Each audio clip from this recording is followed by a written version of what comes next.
আপনি কি ভুলের ঊর্ধ্বে? সমালোচনার জবাব আপনি দেন না কেন? ভাই, আমরা ভুলের ঊর্ধ্বে না, আলহামদুলিল্লাহ, এটা তো আমরা স্বীকার করি।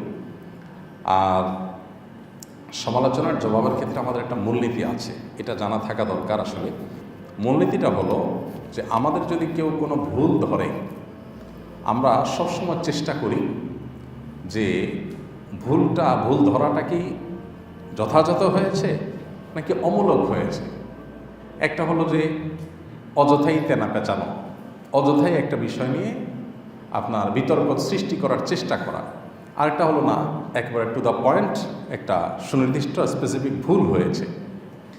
এই দুইটার ভিতরে যদি আমরা দেখতে পাই যে কোনোটি আসলে সমালোচনাটা যথার্থ হয়েছে, আমাদের আসলে ভুল হয়েছে, সাথে সাথে আমরা যেটা করি, আমরা পাল্টা একটা বক্তব্য, একটা লেখনী দিয়ে আমাদের ভুলের বিষয়টাকে আমরা স্বীকার করি এবং পূর্ববর্তী যেটা আমাদের ভুল বক্তব্য ছিল সেটা আমরা প্রত্যাহার করি। এটা আমাদের একটা কমন নিয়ম, অনেকে হয়তো জানেন না। এর আগে আমরা আর্টিফিশিয়াল মেহেদি এটা ব্যবহার করলে উজু হবে কি না, আমরা বলেছিলাম উজু হবে না।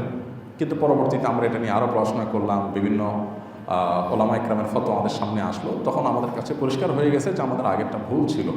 আর্টিফিশিয়াল মেহেদি এটা ব্যবহারের ফলে আমাদের ত্বকের উপরে যে আলাদা একটা স্তর পড়ে যায়, লেয়ার পড়ে যায়, মনে হয় লেয়ার পড়ে গেছে বলে মনে হয়, এবং সেটা দেখা যায় খসে খসে পড়ে। তো এটার কারণে ওযু হবে না আমরা বলতাম, কিন্তু পরবর্তীতে আমরা এটা নিয়ে আরও ঘাটাঘাটি করলাম, জানাশোনা যখন আরও বাড়লো তখন দেখলাম যে না, এটা আসলে কেমিক্যালের কারণে চামড়ার উপরে থাকা একটা সূক্ষ্ম লেয়ার আসলে পুড়ে এটা পড়ে যায়। এটা মূলত ওই আর্টিফিশিয়াল মেহেদির কারণে লেয়ার তৈরি হয়েছে, যার কারণে চামড়ায় পানি পৌঁছাচ্ছে না। বিষয়টা সেরকম না। বিষয়টা যখন ক্লিয়ার হয়ে গেল, এ বিষয়ে দেশের বাইরে অন্যান্য আমাদের ফতোয়া যখন আমাদের সামনে চলে আসলো, তখন আমরা আমাদের আগের বক্তব্য প্রত্যাহার করে নিয়েছি। আমাদের পেজ চ্যানেল থেকে সেই ভিডিওগুলো সরিয়ে নতুন করে ভিডিও আমরা সেখানে আপ করে দিয়েছি। এবং মজার বিষয় হলো, আমাদের ইউটিউব চ্যানেলে প্লেলিস্টের মধ্যে একটা প্লেলিস্টের নামকরণই করা আছে এরকম, আমাদের ভুল উক্তি বা বক্তব্যগুলো।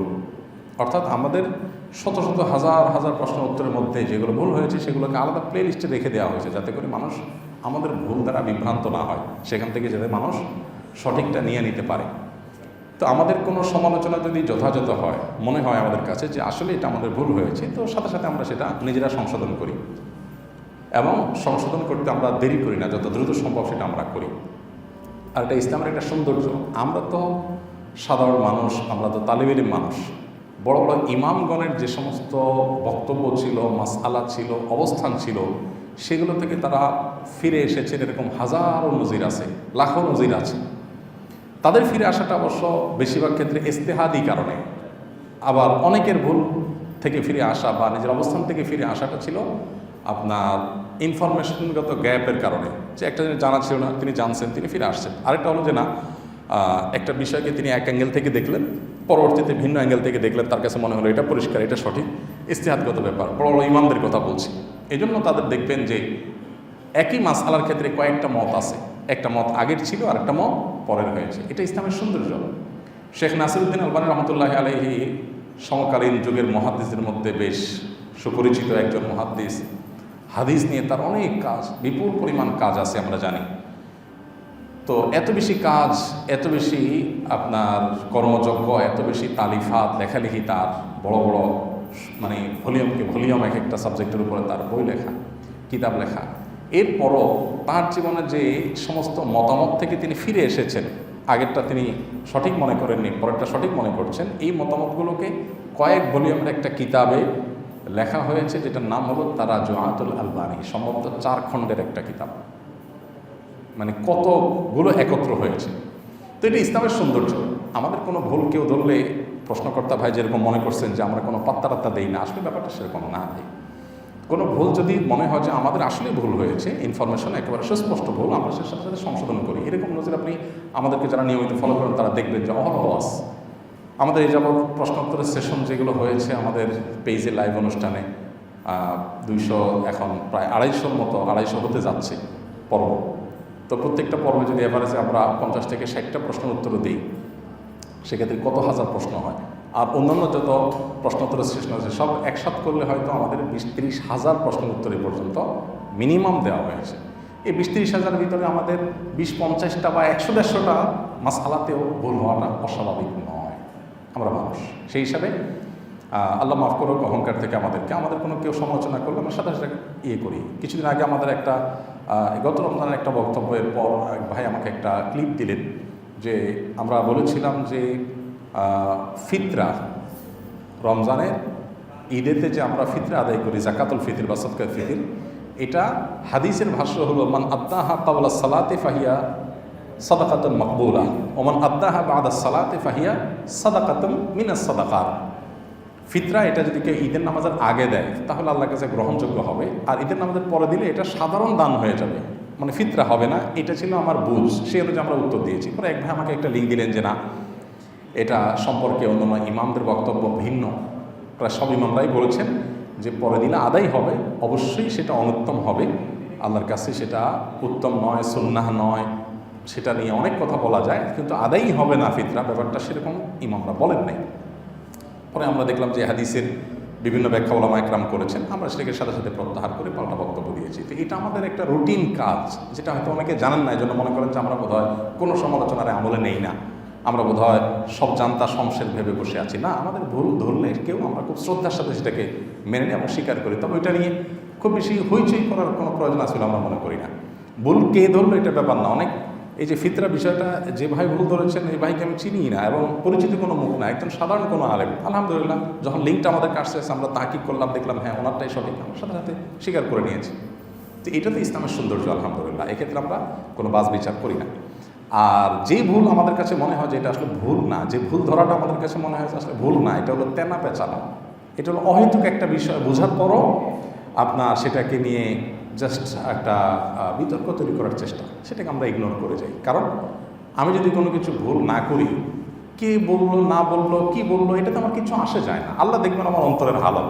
আল্লাহ যদি দেখেন যে না আমার নিয়ত ঠিক আছে, আমার বলা ঠিক আছে, কেউ এখান থেকে ভুল ব্যাখ্যা, ভুল অর্থ, মিনিং দাঁড় করে তার মধ্যে কেউ কিছু যদি কেউ কিছু করে, এতে আমাদের চিন্তার কোনো কারণ নাই। ইয়া আইয়ুহাল্লাযীনা আমানু আলাইকুম আনফুসুকুম লা ইয়াদুররুকুম মান দাল্লা ইযা ইহতাদাইতুম। আল্লাহ বলেছেন তোমরা নিজেরা যদি হকের উপরে থাকো, তাহলে তোমার কথার ভুল ব্যাখ্যা দিল কেউ, অথবা কেউ নিজে গোমরা হয়ে সে তোমার কোনো বিতর্ক সৃষ্টি করার চেষ্টা করলে তো তোমার কিছু আসা যাবে না। তুমি নিজে ঠিক আছো কিনা, বাইনাকা ওয়া বাইনা আল্লাহ, তুমি ক্লিয়ার কিনা, তুমি আল্লাহর কাছে পরিষ্কার কিনা যে তুমি যা বলেছ সেটা তোমার ইন্টেনশন কী ছিল, নিয়ত কী ছিল, তোমার মন্তব্য সঠিক ছিল কিনা, তুমি সঠিক আছো। আরেকজন সেটা নিয়ে ঝামেলা তৈরি করার চেষ্টা করছে, কথা বাড়ানোর চেষ্টা করছে, এটা তোমার কিছু আসবে যাবে না। তো আমরা এই উসুলটা মেনটেন করি। যদি মনে হয় ভুল পরিষ্কার, সেটা আমরা সাথে সাথে ক্যাচ করে নিই। আর যদি মনে হয় ভুল নয়, তখন আমরা আরিদ আনিল জাহিলিন, আমরা এতের উপর আমল করি, আমরা সেটাকে ইগনোর করে নিজের মতো কাজ করে যাই। এবং এই পদ্ধতিটা ডক্টর আব্দুল্লাহ জাহাঙ্গীর রহমতুল্লাহের কাছ থেকে মূলত আমি হাতে কলমে শিখেছি। স্যারকে বলতে শুনতাম, স্যার বলতেন যে দেখেন, জবাব দেওয়ার পিছনে যদি আমরা সময় ব্যয় করি তাহলে আমরা কাজ করতে পারবো না। কারণ দেখা যাবে যে আজকে একজনে একটা বলবে, কালকে আরেকজনে আরেকটা বলবে, তখন এটা কিছু মানুষ একটা কাজ বানায় নেবে অহয়তো কোনো কারণ ছাড়াই, শুধুমাত্র আপনার সময় নষ্ট করার জন্য। শয়তান আপনাকে আরেকটা কাজে ফোকাস নষ্ট করে এঙ্গেজ করে রাখার জন্য আপনাকে এই কাজে লাগায় রাখবে, কোনো দরকার নেই। আমার যদি ভুল হয় আমি সাথে একটা কারেকশন করে সামনে আগাবো, ভুল না হয় নাই, অহেতুক একজন মানুষ পেঁচাচ্ছে, আমি সেটা ইগনোর করে চলে গেলাম।